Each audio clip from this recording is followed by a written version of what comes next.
rich history of the ancient Greeks has provided Warner Brothers with an even richer box office bonanza through their blockbuster movies Alexander and Troy. And they're at it again this year with a story of Spartan warriors who make Alexander the Great seem more like Alexander the moderately good. The gore is graphic and the graphics are gripping. I went to meet the finest of the 300. This is Sparta! Director Zack Snyder's version of the Battle of Thermopylae is a faithful interpretation of the comic book by Frank Miller, previously celebrated for his creation of Sin City. Tonight, we dine in hell!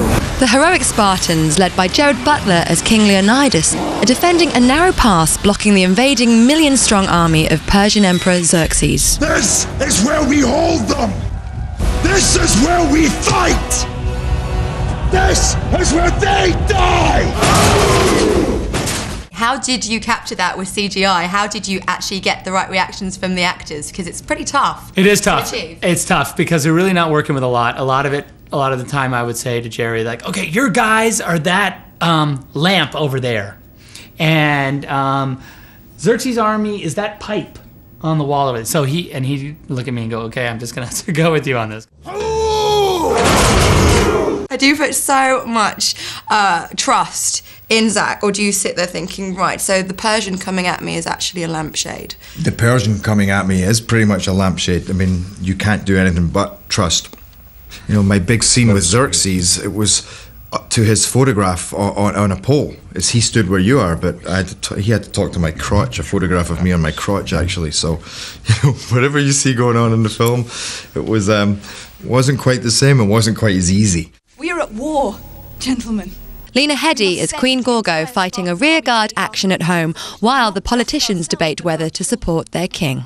I wanted her to just be male in her kind of emotional intelligence, you know what I mean, and just have that strength and that stillness and sort of a practical take on all the madness that was going on. There was nothing remotely of the damsel about you. No, she can handle herself.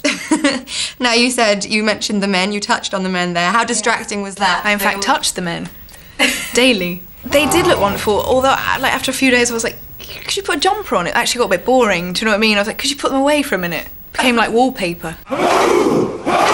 Some critics have lamented the licence taken with history. Others look for hidden messages about US relations with Iran, the modern-day Persia, while still others point out it's just a movie, not a history lesson. So, sit back and enjoy it. Cocktails!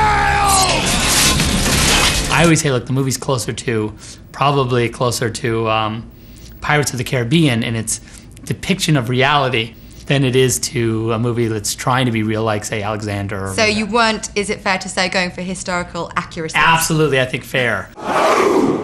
This film has clearly divided critics into two warring camps, with the combatants either loving or hating it. But there's been no such uncertainty amongst moviegoers, with reports of standing ovations at the closing credits and a reported record-breaking taking of $70 million at the US box office on its opening weekend. And I can tell you, the excitement is running high at the British premiere of 300.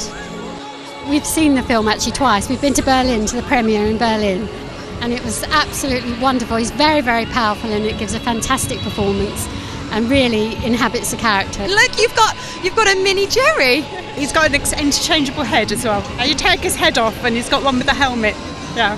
Glad he hasn't been decapitated. It is a film of gore, but Jerry lives to live another day here.